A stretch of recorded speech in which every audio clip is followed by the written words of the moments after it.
partes. ¿Se escucha bien? Bueno, la parte del sonido está bien, hay que ver cómo sigue lo que viene. ¿Se escucha bajo? Lo que pasa es que la compañera que habló recién le puso un énfasis, le puso un tono, le puso una vibración que es difícil de sostener. Así que empiezo con cierta timidez respecto de lo que escuchamos recién.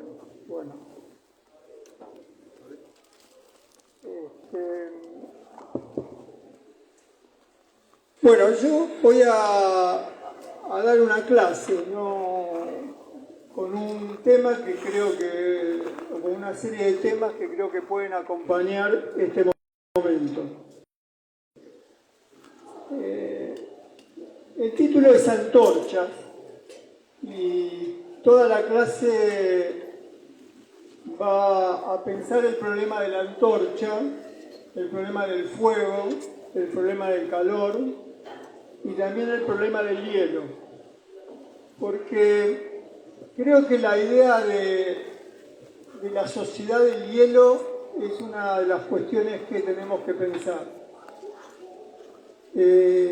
La apatía universitaria, porque más allá del ímpetu que se está escuchando en este momento, hay una ausencia de lo que en otros momentos fue el movimiento estudiantil. No ha estado en las calles hasta ahora.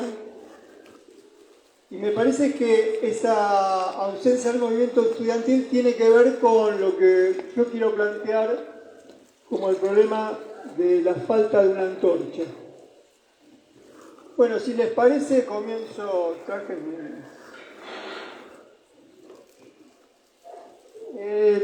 Hay una imagen de Lucrecio, de antes de los tiempos cristianos, que plantea la carrera de antorchas para pensar una transmisión, que es de lo que se trata hoy también pensar. Este es un espacio de la transmisión, y hoy me parece que es la transmisión de algo que todavía no sé cómo llamar, pero que tal vez le vayamos dando nombre durante el curso de la conversación.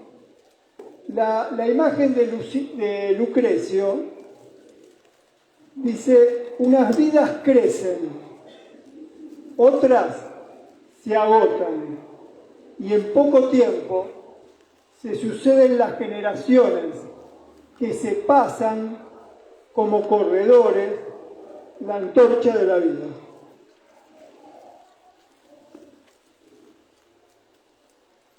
No sé cómo decirlo, pero me parece que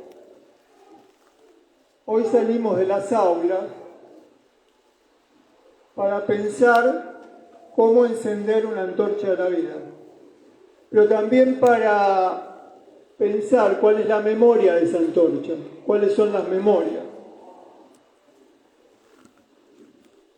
La imagen de Lucrecio plantea dar lo que nos dieron, pasar lo que nos llegó, lo cual plantea algo que me parece importante tener presente, que la universidad, la facultad, las aulas, son lugares de pasaje, que no es lo mismo que un lugar de paso donde paso sin que me pase nada, un lugar de pasaje de algún fuego. Si no hay pasaje de algún fuego, la universidad está cuestionada mucho antes que el actual gobierno. Cuando la universidad dejó de tener fuego, ya estuvo en peligro. Entonces, tal vez salimos de las aulas para interrogar cuál es el fuego que falta en las aulas.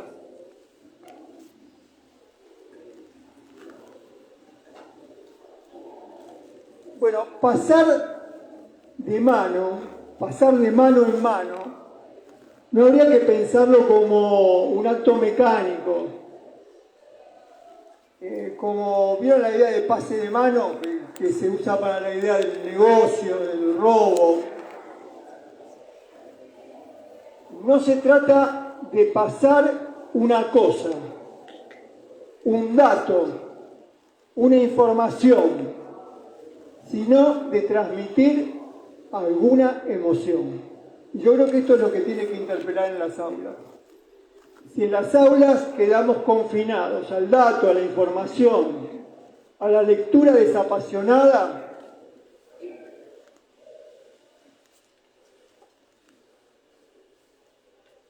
la batalla está perdida. Y hace tiempo que estamos intuyendo que hay algo perdido en las aulas.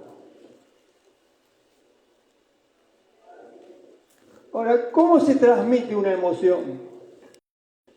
Gran tema de las aulas. Porque estoy diciendo, no importan los contenidos que se puedan leer. No estoy hablando en contra de la lectura. Estoy hablando en contra de las lecturas que se han impuesto en nuestras aulas. Lecturas para captar información. Lecturas sin vibración.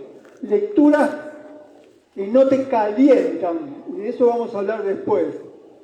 Lecturas que no tienen la erótica del deseo y de la pasión en las aulas. Tal vez salimos de las aulas para estar en un estado de incomodidad, porque es incómodo estar acá.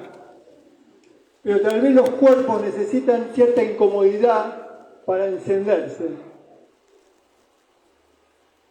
Ahora, ¿cómo se transmite una emoción? Esta pregunta me parece que no tiene muchas respuestas y ninguna. ¿Cómo se transmite un saber? ¿Se puede transmitir un saber sin emoción? Un saber que se transmite sin emoción, ¿cómo se llama? Información.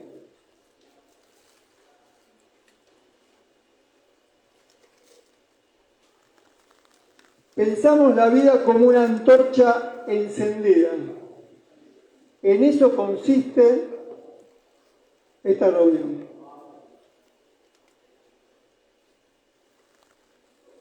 La antorcha es para pasar, tiene que haber una experiencia de pasaje. Si se detiene el pasaje, la antorcha se apaga.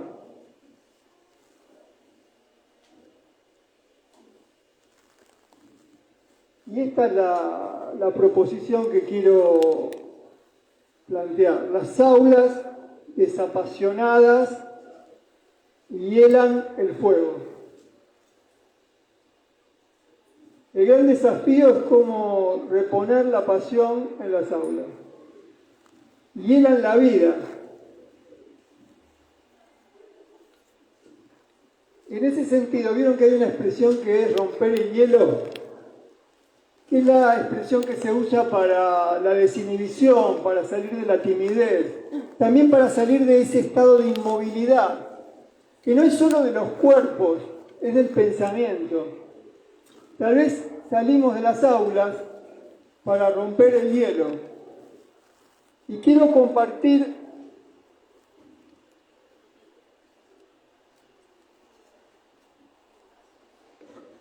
un texto, un poema de un escritor coreano que se llama Choi Seung-oh.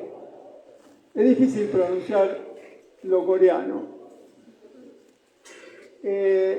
Está publicado en la revista Dinata. El texto se llama Autobiografía del hielo. Y creo que nos va a representar. Es del 2010 el escrito. Y dice así: yendo a un colegio de hielo, me hice de hielo. El mundo era una máquina de enfriamiento. Mi padre, el profesor, el gobernante, hasta el mismo Dios se esforzaban en la producción del hielo. Después de 20 años, endurecido por la congelación, se me congelaron hasta las lágrimas. Era un castillo de hielo, Con la soledad cercada por un blanco muro de hielo, insistí con mi ego de hielo. Nadie podía introducirse en mi interior. Incluso las llamas del amor, al tocarme, se apagaban. Esa etapa congelada la he vivido durante muchos años. La historia del ego merece registrarse como la última era glacial. Bueno, hay un salto que nos toma desprevenidos, que es el ego como el representante de la gran era glacial de la civilización. Por eso está en juego, y esto no sé cómo lo vamos a pensar, pero si pensamos en la llama o el fuego de la vida, pregunta, ¿es posible el fuego de la vida sin un estado de lo común? ¿Es posible el fuego de la vida sin un estado de reunión, de asamblea, de una palabra dicha entre nosotros? ¿Cuándo la palabra cobra vida? Cuando hay una recepción cálida, una recepción encendida. Las aulas corren peligros porque también quienes damos clases, con el tiempo, vivimos las ideas congeladas.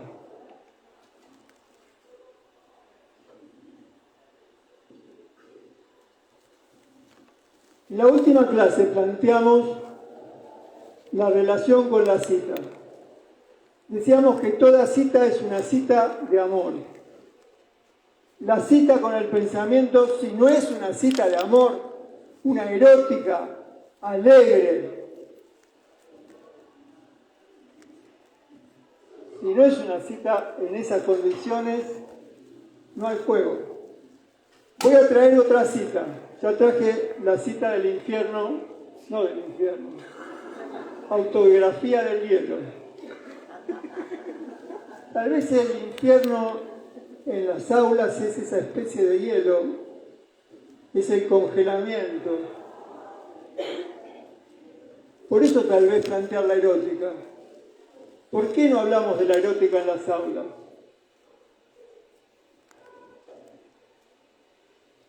Las aulas tienen que tener esa capacidad de excitación y encendido que tienen las eróticas. Y también algo que tienen las eróticas, porque erótica, ¿saben lo que significa? El secreto del misterio. El misterio de qué nos atrae, de qué nos seduce, el misterio de lo que nos excita, de lo que nos enciende. Nadie puede decir cómo se compone ese misterio. Entonces necesitamos una erótica en las aulas que repongan también el misterio del fuego. Esta cita es de Kafka. Es conmovedor porque le escribe a un amigo a los 19 años, está en la correspondencia completa de Kafka, le escribe sobre la lectura y dice que necesitamos, le dice al amigo, mirá, lo que necesitamos es volvernos sensibles al dolor. Está planteando lo mismo, salir de esa fealdad. Deberíamos leer libros, dice Kafka, le dice al amigo, que nos muerdan, que nos hagan doler, que nos lastimen. Y dice algo que ahí vamos a reconocer, que nos rompa la cabeza. Lo mismo que decimos del amor, que haya un momento donde se nos rompa la cabeza. ¿Qué quiere decir que se nos rompa la cabeza? Que la perdamos. Esa es la embriaguez del fuego, esa es la embriaguez de la erótica.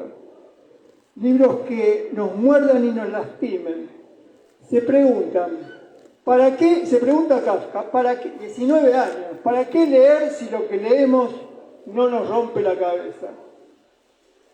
Piensa que necesitamos saberes que nos acompañen en momentos dolorosos, en situaciones de desgracia, de desamparo, de suicidio. y escribe al final: un libro ha de ser un hacha para clavarla en el mar congelado en el que vivimos. Un libro ha de ser un hacha para clavarla en el mar congelado en el que vivimos. 1904, más de 100 años, 19 años.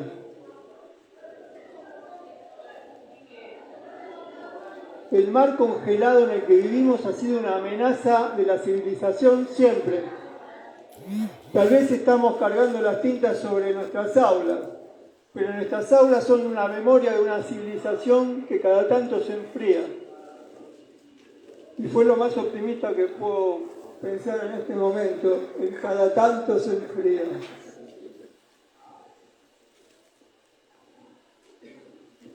Tal vez conocen el cuento de Andersen que se llama La Reina del Hielo o La Reina de las Nieves. ¿Nadie le contaron el cuento de Andersen? Bueno, bibliografía de la cátedra. El cuento de Andersen cuenta Andersen es un escritor danés, o sea que piensa en el hielo porque vive en un lugar mucho más frío que este, aunque es tan frío el hielo del pensamiento que no sé si hay algo más frío que ese miedo. Bueno, en el cuento de Andersen, rápidamente, hay un mago malvado que fabrica un espejo en el donde todo lo que se mira o se refleja se vuelve de hielo. Sobre todo se vuelve de hielo el corazón. Entonces esas astillas se expanden por el planeta y todas las ciudades y las poblaciones empiezan a sentir el corazón congelado. Y una niña que por alguna razón quedó inmune a ese congelamiento, esto les cuento al final del cuento, para rescatar a su gran amigo, atraviesa el castillo de hielo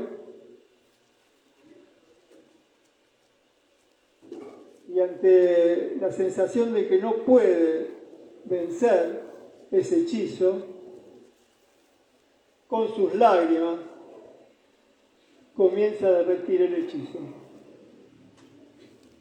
¿Qué pensás de eso, no? Sin dolor, sin sentir el dolor, no vamos a romper el hechizo del hielo. Tal vez es el sentir el dolor del hambre. Eso es lo que tendríamos que pensar. Hoy salimos de las aulas, íbamos a salir a la calle, pero son actos simbólicos. La pregunta del fuego hoy es: ¿cómo las aulas salen a la calle y cómo la calle entra en las aulas? Si hay hambre, inventemos en las aulas o inventemos en este espacio que hoy compartimos un comedor comunitario donde se pueda comer y conversar sobre la vida. ¿Por qué no podemos hacer eso? ¿Por qué no crear un espacio de palabra en el hall para quienes tienen hambre, para quienes viven en el mundo de la civilización helado y para quienes tienen la necesidad de conversar o de estar en proximidad en el solo silencio respetuoso de que aquí podés tener un lugar donde estar?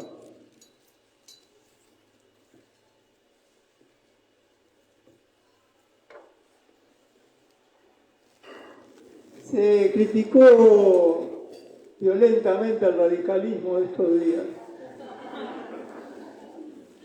con total razón.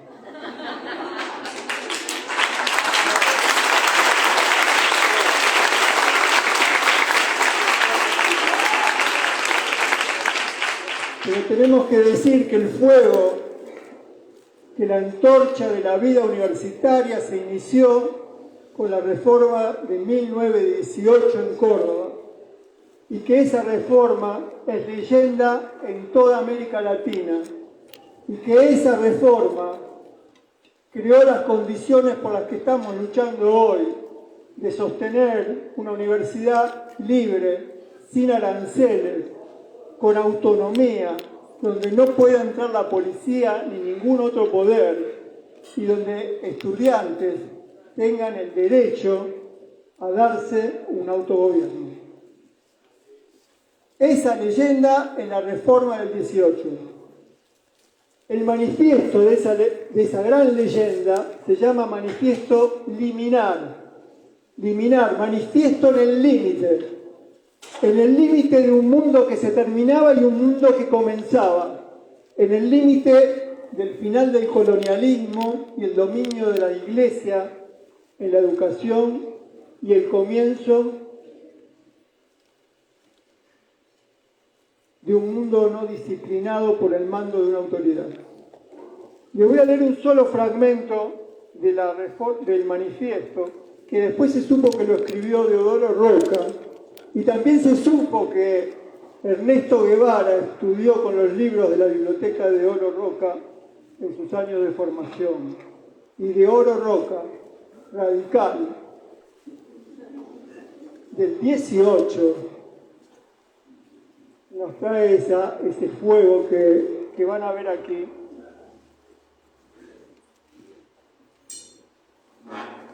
Dos cosas quiero señalar del manifiesto liminar. Una es que estudiantes se alzan para luchar. Esa figura me pareció, esa idea del alzamiento estudiantil. Qué lejos que estamos de ese estado de alzamiento. Ni siquiera sabemos qué es alzarse contra. La otra cosa que dice el manifiesto es, en esta lucha se nos va la vida. Y lo leo con una gran nostalgia. ¿Qué fuego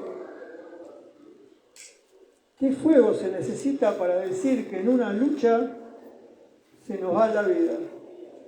Que no nos importa vivir si no es sosteniéndonos en esa lucha. Bueno, por supuesto que reclama un gobierno estudiantil, pero quiero señalar esto. En un momento dicen que se trata de sostener un hogar de estudiantes universitarios. Y me llamó la atención la presencia, nunca había registrado, que ahí decía que luchamos por la construcción de un hogar de estudiantes. Ustedes saben que hogar significa, la palabra hogar viene de fuego. Un lugar para el fuego. Y me parece que me gustaría pensar esta idea. Tal vez estamos hoy aquí para pensar la invención de hogares.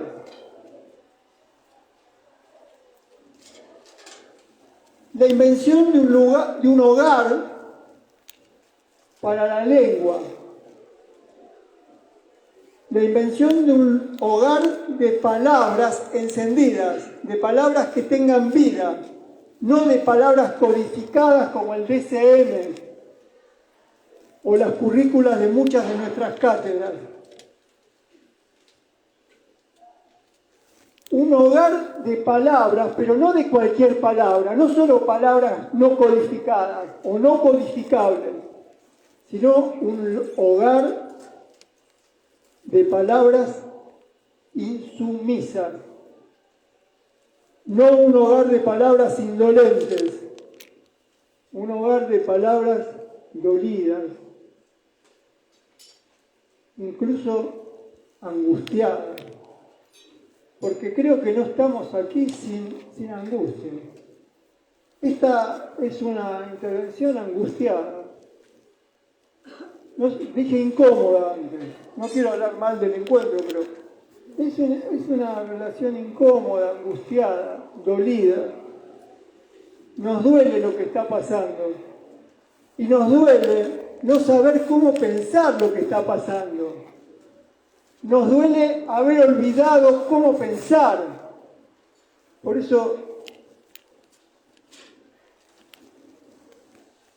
ese fuego no es fuego sin lo común.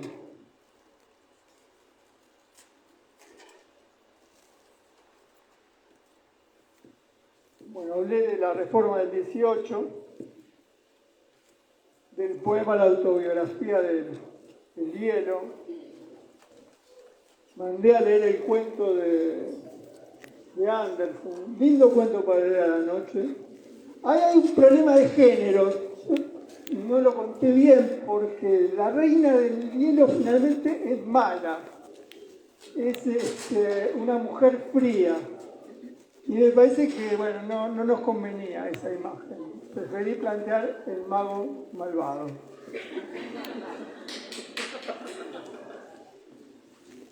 El fuego supone, eso hablábamos con la cita, de la cita de la vez. Nosotros tenemos que intervenir la cita. Los textos están ahí, pero tenemos que volver los textos para nuestra vida. Andersen escribió esto en 1844, en Dinamarca, que hoy es conocido como el país más feliz de la Tierra. Tienen frío, pero nosotros estamos sufriendo el hielo. El hielo del corazón lo sabemos nosotros. Bueno, muy petulante, ¿no? Lo saben quienes sienten el corazón helado en cualquier lugar del mundo. Otra referencia que quiero hacer es, vieron que la presentación se llama Antorcha. Y voy a hacer una oblicua referencia freudiana para que no parezca que esta clase no es en la Facultad de Psicología. Qué tremendo eso, ¿eh? Si no se menciona alguno de los autores consagrados, vos te vas de la facultad diciendo, muy lindo, esto está muy bien, pero no era lo que yo esperaba. Igual van a ver que me las arreglo para que la referencia a Freud sea oblicua. Freud, Viena, fines del siglo XIX, principios del siglo XX. Hace unos días pensábamos en otro espacio semejante a este que la sociedad actual, la civilización actual y sobre todo los días argentinos tal vez se parecen en algunas cosas a esa sociedad vienesa, la sociedad en la que escribió Freud. Sobre todo en los meses y años anteriores al ascenso de Hitler, una de las cosas que identificamos es esa inflación brutal y tremenda que estamos viviendo. Ese momento en donde Stefan Zweig, amigo de Freud, que escribe un gran libro sobre esos días de Viena, relata como ese momento en donde no sabes qué y cuánto vale una cosa. Y el pasaje de no saber cuánto vale una cosa inmediatamente es no saber cuánto vale una vida. Ese momento tremendo tiene que ver con el comienzo del psicoanálisis. Eso habría que pensarlo. Nosotros muchas veces, si estaría David Viñas, que gran maestro de la transmisión de la antorcha, diría: hay que actualizar el momento en que una cosa fue pensada. Si no es cadaverizar las ideas. Bueno, en esos tiempos, en Viena, Karl Kraus, que no conocemos en esta facultad, pero que en la época de Freud fue el gran intelectual crítico, publicó durante muchos años un periódico que se llamaba La Antorcha. Lo leía en teatro lleno. Hoy no imaginamos leer una editorial en un teatro lleno, aunque hoy estamos asistiendo a un espacio para escuchar un pensamiento. Lo llamaron el escritor o el pensador en los tiempos de oscuridad, porque en Viena en esos años se pensaba que el porvenir del capitalismo era un porvenir luminoso y que era un provisorio tiempo de oscuridad. No fue tan provisorio ese tiempo de oscuridad. Krauss escribe el primer número de La Antorcha en 1899, el mismo año en que Freud termina la interpretación de los sueños. Hay algo del clima del horror en ese libro. En lugar de donde Freud piensa la pesadilla. Viena era una pesadilla. Y hoy vivimos en una pesadilla, pero no es una pesadilla de oscuridad. Yo discutiría eso. Yo propondría que estamos viviendo la pesadilla del hielo. Y dicho de otra manera, la pesadilla de la indolencia. La pesadilla de la bulia, del tedio, de la inmovilidad.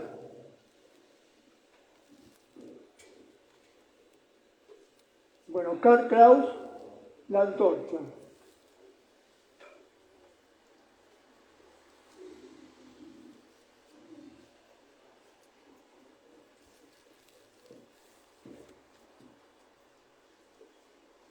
Planteo de Karl Kraus porque fue el primer pensador en esos años que entendió que el huevo de la serpiente, que es uno de los nombres que instaló Karl Kraus y sobre el cual después hizo una película Bergman, y que es una película que conviene ver, sobre todo el otro día vi los últimos minutos de la película y hay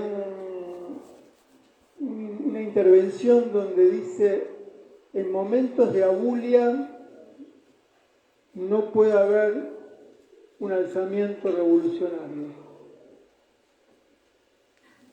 Karl Kraus dice que el huevo de la serpiente sería ese lugar donde se empieza a concebir el horror. Está cobijado por el sentido común.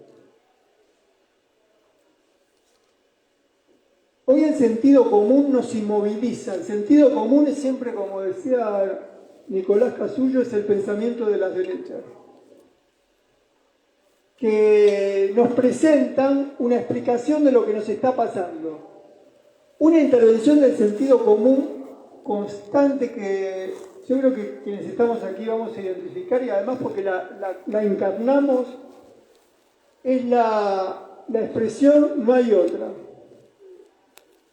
Vos andás por la calle, ¿no? Y te cruzás con alguien, vas a comprar algo. El comentario es que difícil que está, ¿eh? No sabemos ya cuánto valen las cosas. ¿Quién no tuvo esa conversación? Está todo muy caro, sí, sí. Y entonces escuchás que te dicen, bueno, pero no hay otra.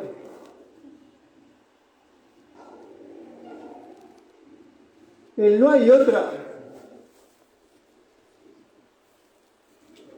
Cuando el no hay otra se impone, cerremos la facultad. Es el hielo del sentido común. Venimos a esta reunión para incendiar el sentido común con esa antorcha. Nosotros nos dedicamos a eso, a pensar que siempre hay otra. Que lo que nos pasa es eso que creemos que nos pasa, eso que nos explicamos que nos pasa, eso que repetimos que nos pasa, eso que conjeturamos que nos pasa por tal y tal cosa, pero siempre concluimos en que tal vez hay otra razón. No importa que sepamos por qué padecemos lo que padecemos, nosotros nos dedicamos no a saber el por qué nos pasa lo que nos pasa, nos dedicamos a pensar que siempre se puede pensar lo que nos pasa de otra manera, y de otra manera, y de otra manera.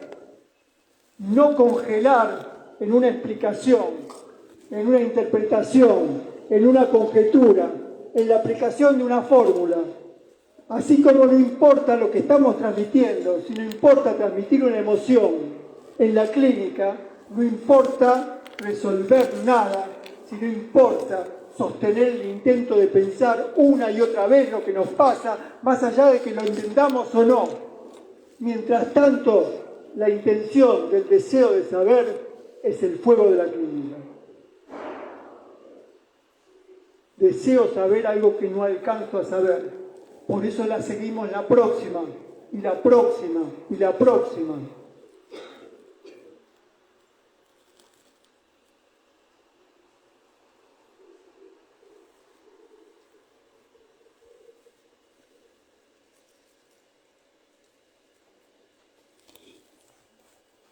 Hablando de fuego, gran tema de las aulas, la diferencia entre transmitir y comunicar.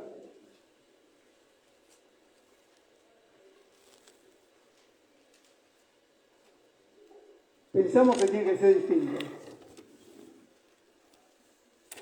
Cualquier programa de inteligencia artificial puede comunicar, pero transmitir una emoción no. Para transmitir una emoción se necesita de un cuerpo emocionado.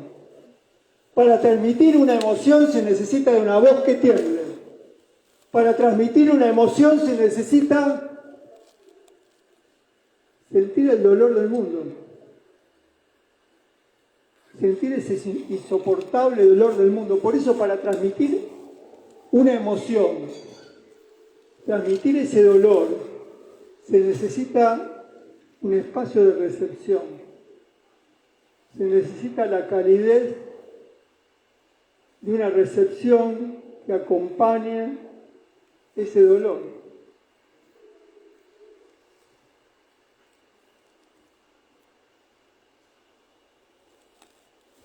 Entonces, para comunicar se necesita un mensaje. Para transmitir, ¿qué se necesita? Pregunta del parcial. Se necesita una emoción, sí, pero también se necesita saber que no sabemos cómo producir ese estado emocional. Se necesita el deseo de que haya una emoción. A veces no aparece la emoción. No nos volvamos fundamentalistas de la emoción.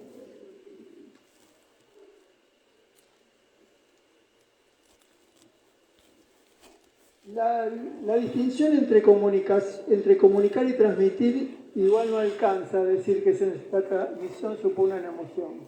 Podríamos decir la transmisión supone un deseo, pero los deseos no se transmiten.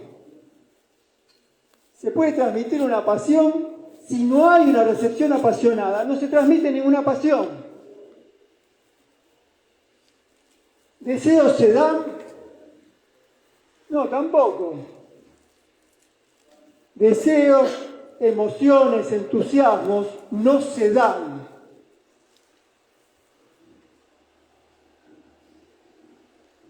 Acontecen solo por el deseo en común de que algo pase. Deseos, emociones, entusiasmos se dan sin darse. Esto es lo que a mí me sostiene esta idea, que hay algo que se da sin darse. Se da como un común deseo que no sabemos cómo se da. Una emoción, un común entusiasmo, una común revuelta, que se da sin que sepamos cómo se da. Estamos aquí para ver si se da. Usamos esa expresión. ¿Y qué tal? Y bueno, vamos a ver si se da. Si se da, se da. Y si no se da, no se da. Pero estoy ahí para ver si se da. Voy a la cita. Pasa una cita, no sabes qué va a pasar. Por ahí se da y por ahí no se va. No se da, pero tampoco se va. Porque se puede ir sin ir. Bueno, hoy suponemos que esta reunión es una reunión donde se está, porque hay que estar a esta hora en el hall.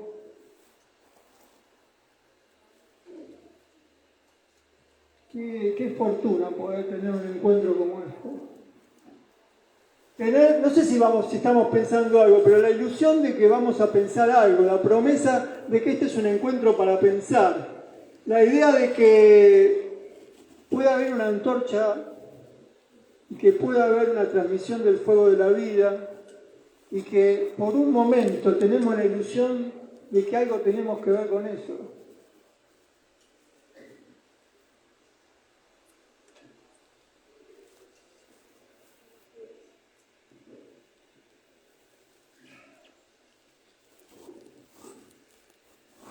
Tal vez el fuego de la vida que se da sin saber cómo se da, tiene relación con algo que espero que no perturbe demasiado la reunión. No importa tanto lo que se dice como lo que se queda sin decir. No importa tanto lo que podamos pensar hoy como lo que va a quedar sin pensar. La reunión es para no concluir lo que nos pasa, para insinuar que quisimos aquí pensar lo que nos pasa y que nos vamos sin saber lo que nos pasa, sin saber si vamos a ir el 23, con la inquietud de qué va a pasar el 23, con la inquietud de saber, no sé, no, a veces el entusiasmo traiciona, ¿no? Porque es un entusiasmo, les digo la verdad, no, llegado a este momento de la noche, voy a hablar con el corazón. Es un entusiasmo anegado de tristeza, de miedo, de vacilación. Amamos lo común, pero lo común a veces es tan hostil. En este momento tenemos la ilusión de un espacio hospitalario. La verdad es hospitalario este momento. Pero es tan difícil sostener la hospitalidad que cuando de pronto me escucho tan afirmativo, me da ganas de vacilar un poco.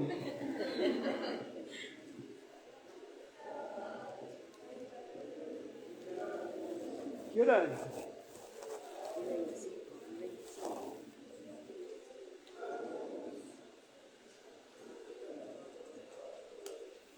Bueno, lo que seguía, o podría seguir con esta idea de que hay transmisiones que dudan de sí mismas. A mí me gustan mucho esas transmisiones. No tienen la arrogancia de lo conclusivo, aunque a uno le sale la arrogancia, porque la arrogancia es una máscara de la inseguridad y del miedo. Cuando ustedes escuchen desde este lado una gran arrogancia, imaginen, ahí hay alguien muy asustado, que está tocando los límites de eso que no sabe, el miedo a que no se dé ese fuego, no se dé ese encuentro, no sé, el miedo reúne tantas cosas que uno no sabe.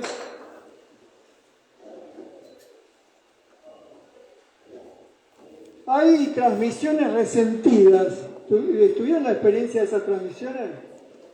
Transmisiones que sufrieron muchos desdenes y humillaciones y que transmiten maltratando. Porque es muy difícil estar en la facultad tantos años, no me quiero excusar con esto, pero no tener un poco de resentimiento.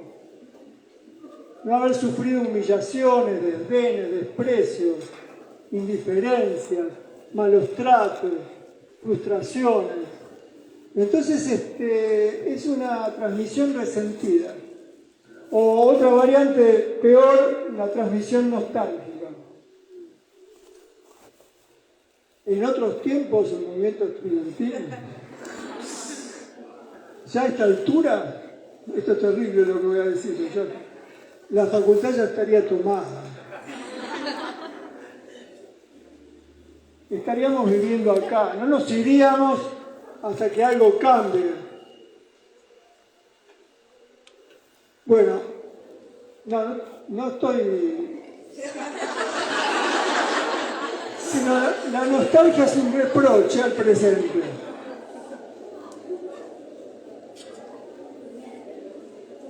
No, son jodidas las transmisiones.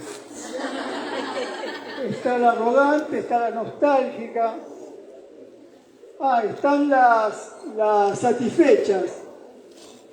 Esas son ¿Vieron las transmisiones satisfechas?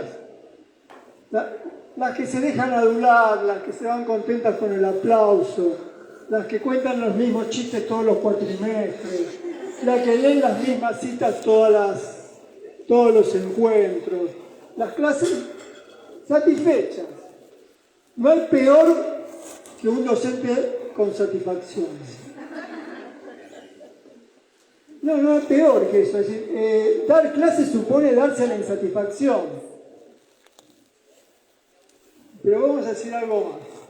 Comienza por darse a la insatisfacción.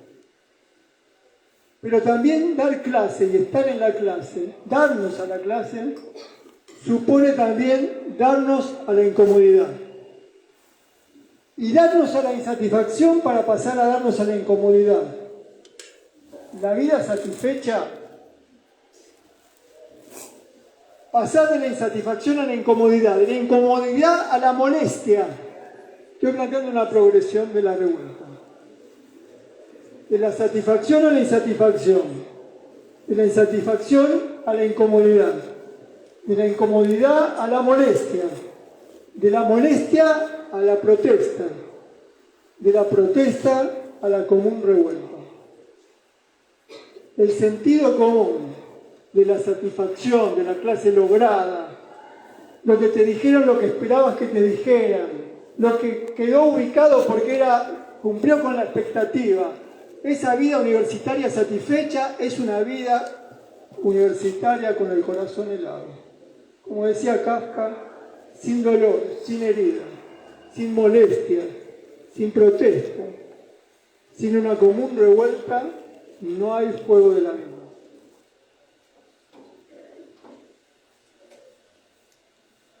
Bueno, están las proféticas, de esas no voy a hablar, ¿no? Que son las que ya saben cómo va a ser el pensamiento en el porvenir. No queda otra del que hablaba antes,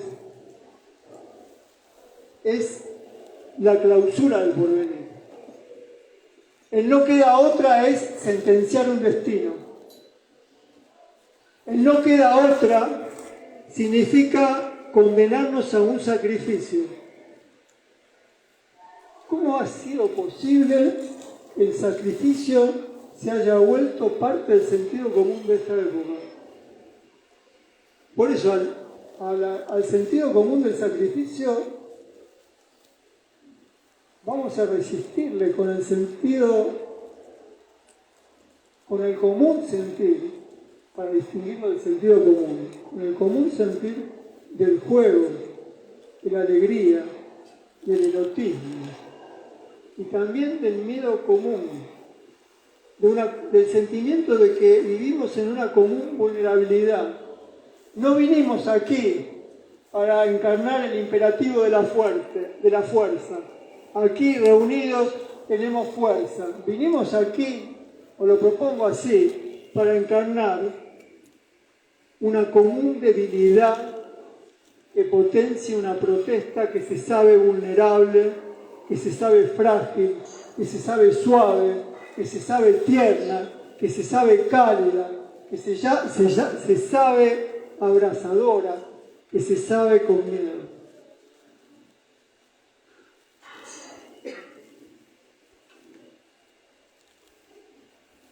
Salimos de las aulas para decir algo que también decimos en las aulas.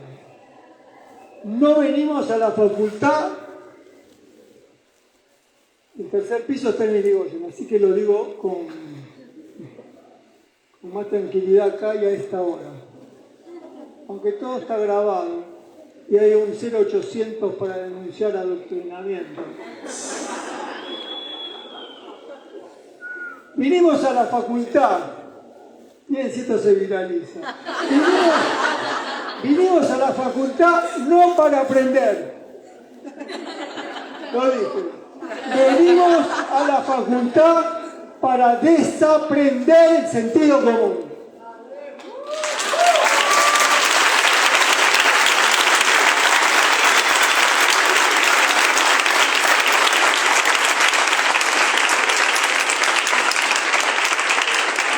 Vinimos a la facultad urgidos y angustiados para desaprender la indolencia, para desaprender la indiferencia, para desaprender la anestesia, el anestesiamiento, para desaprender la impasibilidad, para desaprender los corazones congelados.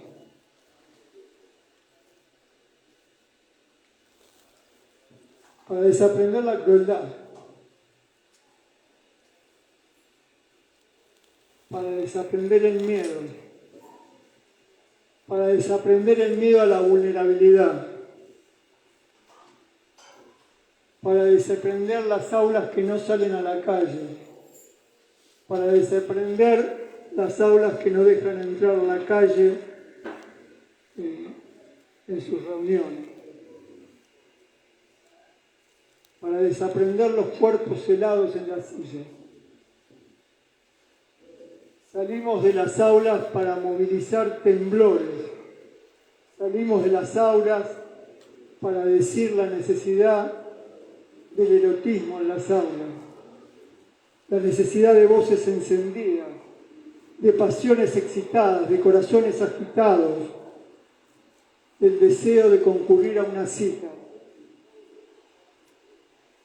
Como decía antes, salimos en las aulas para volver a encender el misterio de la vida, el misterio de lo que nos atrae, el misterio de lo que nos hace desear, el misterio de lo que nos hace, a pesar de todo, concurrir a las aulas.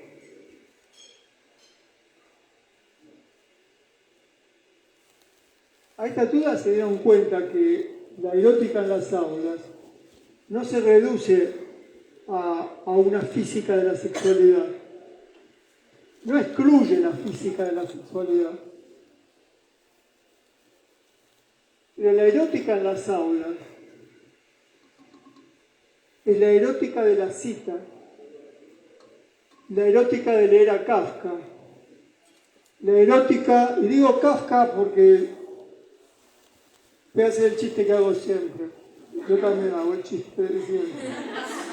Para mí, la Facultad de Psicología tendría que ser Kafka 1, Kafka 2, Kafka 3, Kafka 4. Una escritura encendida, para encender pensamiento.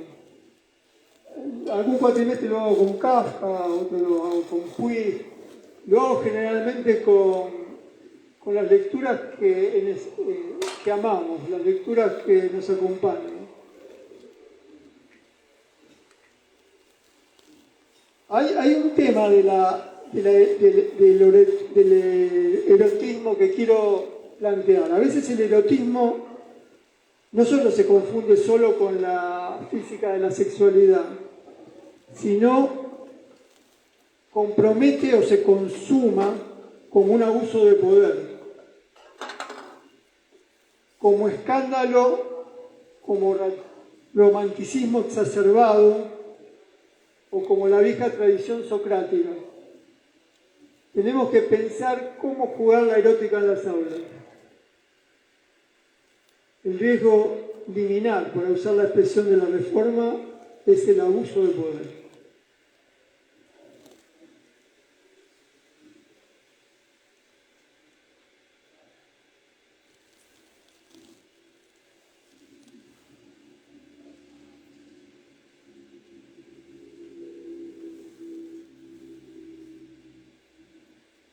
Hay una erótica del pensamiento que tiene que ver con, esto es como una idea, tomo de un escritor francés que se llama Georges Bataille, que escribió un gran libro que influyó mucho sobre el psicoanálisis de Lacan en su momento, que se llamaba El erotismo.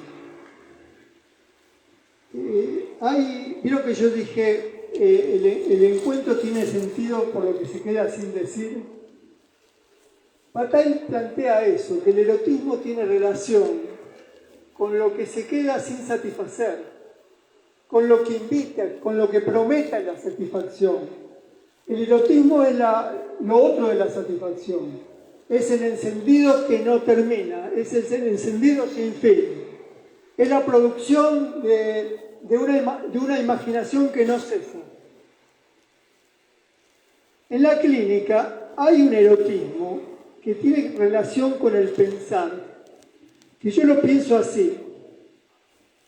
Lo que a usted le está pasando, imagínense esta conversación, lo que a usted le está pasando se explica así o así o así, incluso de las maneras en que usted lo viene pensando.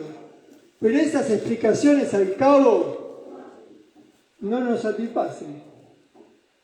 Porque no nos satisfacen, por esa razón es por la que estamos tratando de pensar y vamos a seguir pensando.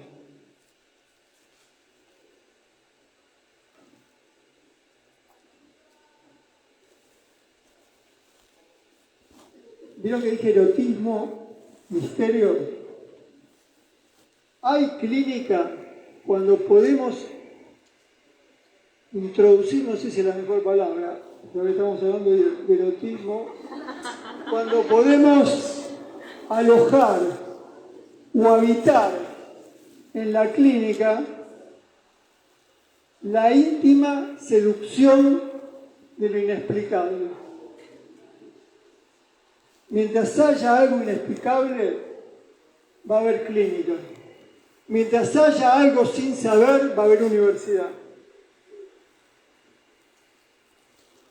En el aula, voy a decir en el aula el lunes que tenga clase esto, no estamos aquí para enseñar lo que hay que enseñar. No hay nada seguro que enseñar. Y si me animo voy a decir, no hay nada que enseñar. Estamos aquí por la necesidad de incendiar el sentido común, porque urge atraer el deseo de un común estar y un común pensar, porque hacen falta ideas que nos seduzcan. Estamos aquí porque queremos volver a sentir la excitación de los cuerpos.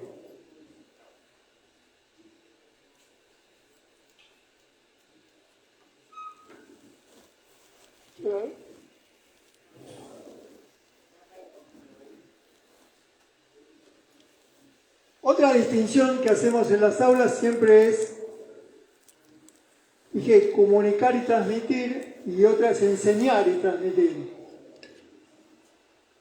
Enseñar hace proximidad con instruir, adoctrinar, amaestrar, incluso con exhibiciones que dejan auditorios fascinados, perplejos, con las bocas abiertas como los peces cuando muerden el anzuelo del poder. Se enseña lo que se sabe, es fácil lo que voy a decir, pero después no lo voy a discutir. Se enseña lo que se sabe, se transmite la dificultad de habitar el no saber. Lo corregí esta mañana, decía, se enseña lo que sabe, se transmite lo que no se sabe.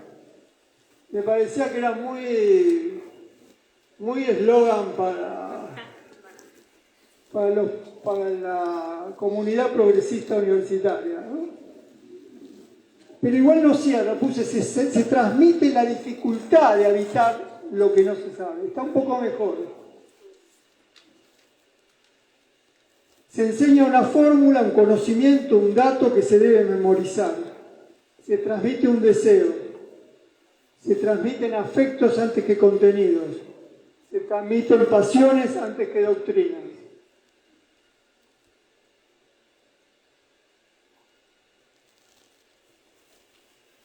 Universidades públicas, gratuitas, no aranceladas, corren un gran peligro. Uno de esos peligros, el que yo estoy planteando aquí, es que la eterna tensión entre enseñar y transmitir se cancele. la amenaza de la inteligencia artificial como un lugar de información que reemplace a la universidad está ahí. El otro peligro es que la tensión, que llamo eterna, es una tensión que no se va a resolver nunca. Todo el tiempo, cuando entramos a un aula, tratamos de pensar cuál es la diferencia entre enseñar y transmitir. Y nunca terminamos de saberla. No es fácil distinguir eso. No se resuelve con las 3 palabras bonitas que lo estoy planteando. Es hermoso decir que se transmite una pasión y no un contenido, que se transmite un deseo y no un dato, pero no alcanza para saber cómo se produce la transmisión. Sigue siendo inexplicable. Es una magia de lo común, que se da o no se da. El otro gran peligro es que la tensión entre enseñar y transmitir quede cancelada por otro infinitivo. Tenemos el infinitivo enseñar, el infinitivo transmitir, y que quede cancelada por el infinitivo vender. Saberes como mercancías, escuelas y universidades como empresas, estudiantes como clientela. Y como clientela no importa si la clientela tiene el corazón congelado, si tienen los ojos de hielo. Yo creo que ese es un gran peligro.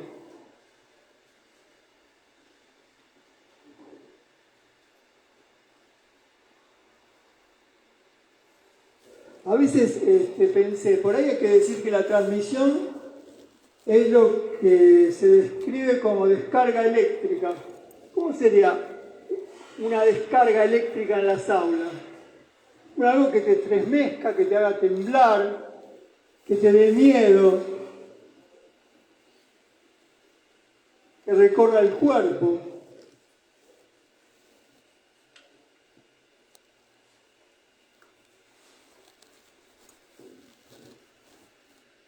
Salimos de las aulas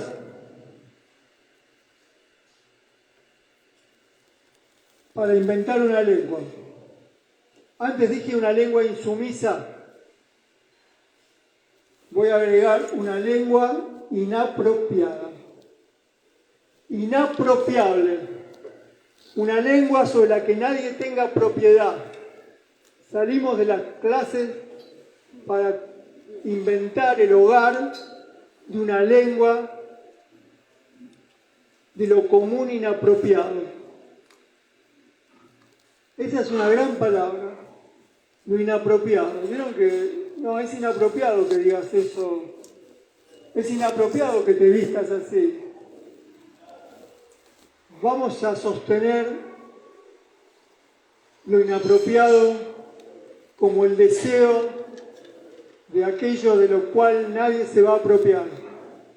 Nadie va a poder decir, lo que dijeron en esa reunión es tal cosa. Nada de lo que digamos aquí se va a poder responder en un multiple choice. Nada de lo que digamos hoy aquí se puede transformar en información. Te vas con una sensación. Salimos de las aulas para sensacionar el hall. Para que no sea solamente el lugar de paso, de espera, de tránsito. Para que por un momento sea un lugar de fuego también.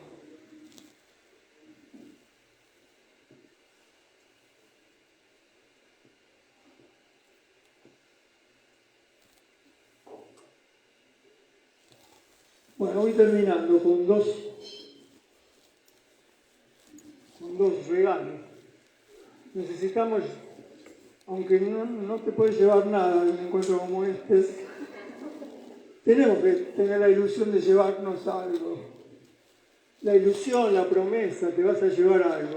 Porque no leyeron el cuento de Andersen, así que no se pueden llevar eso.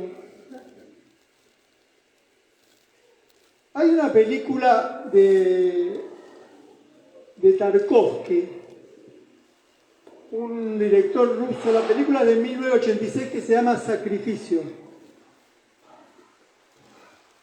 Él el asunto de la película es que en medio de una amenaza nuclear, la película se filma en años posteriores a un escape nuclear en Chernobyl, no sé si recuerdan ese nombre. Bueno, ya había sido Hiroshima y Nagasaki. El personaje de la película se llama Alexander. Alexander se escucha todo el tiempo sobre el fondo del film, la radio con información amenazante. Alexander plantea hacer un sacrificio, sacrificarse él para salvar el mundo, y hace un pacto con Dios. Si mañana, cuando me levanto, el mundo sigue sin desaparecer, entonces a partir de ese momento yo me voy a refugiar para siempre en el silencio. Alexander cree que dando su silencio puede salvar el mundo. La historia no me parece tan interesante como el comienzo de la película y el final de la película. En el comienzo de la película, esta es la escena que quiero contar, vos ves que en una estepa casi helada, a la orilla de un río casi helado, llega un hombre con un niño y el hombre lleva un árbol seco sobre el hombro. Y sobre un pedregullo empieza a cavar para plantar un árbol totalmente seco. Mientras que hace esto, le cuenta al hijo la historia de un monje que plantó en un monte un árbol seco y que instruyó a su discípulo a que no deje de regarlo. Y el discípulo se tomaba todos los días 3 o 4 horas para subir el monte con un balde de agua para regar ese árbol sin vida. Hasta que un día, pasaron 3 años según la película, y al llegar a la cima del monte, ve que la rama seca había comenzado a florecer. Al final de la película, a Alexander lo internan en un manicomio porque incendió su casa, que formaba parte del pacto que había hecho, incendió todas sus propiedades, sus objetos, sus libros, y nunca pudo hablar y explicar por qué. Entonces conjeturaron que se había vuelto loco. Él había salvado el mundo, pero lo encerraron en un manicomio. Entonces el hijo, esta es una instrucción que da Tarkovsky, hay un guión donde Tarkovsky explica, dice, el hijo, en la última escena, va hacia ese árbol que plantó el padre en la primera escena de la película, con un balde. Y ahí dice Tarkovsky, en el guión, el niño no sabe cuánto tiempo le llevará seguir el ritual del agua día tras día. Y esto me parecía lo más interesante para traer hoy. Esa idea de que, porque un árbol seco no va a florecer. Eso, la historia zen es desmedida, desmesurada, ¿no? No vivimos en ese mundo. Estamos un poco lejos. Pero no importa eso, importa el ritual de insistir, sin saber si eso va a ocurrir o no. No sabemos si esta reunión del fuego va a encender la antorcha de la vida universitaria. Pero bueno, acá estamos. Tal vez estamos para algo así. Bueno, y el último obsequio. Me ocurre que la cita es un obsequio, como la antorcha de la vida. Es algo que,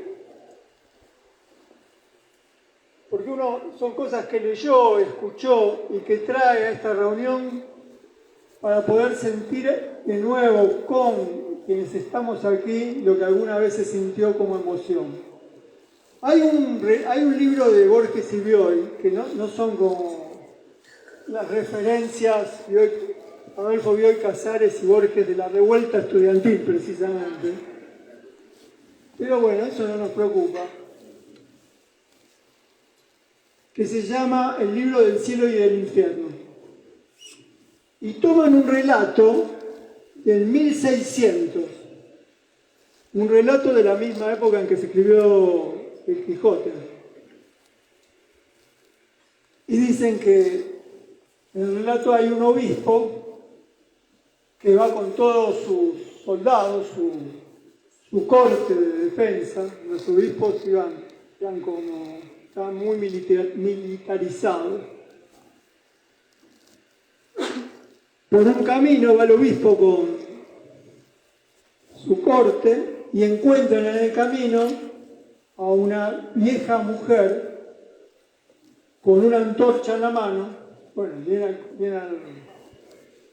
vamos a terminar con una antorcha y con un balde en la otra. Una mujer vieja haciendo lo suyo en medio de un camino desértico, cargando un balde, un cántaro y una antorcha en la otra. Entonces el obispo le pregunta, ¿para qué la antorcha y para qué el balde? Un obispo, ¿eh? Y la mujer responde, el balde para apagar el infierno y la antorcha para incendiar el paraíso. Bueno, por ahí aquí.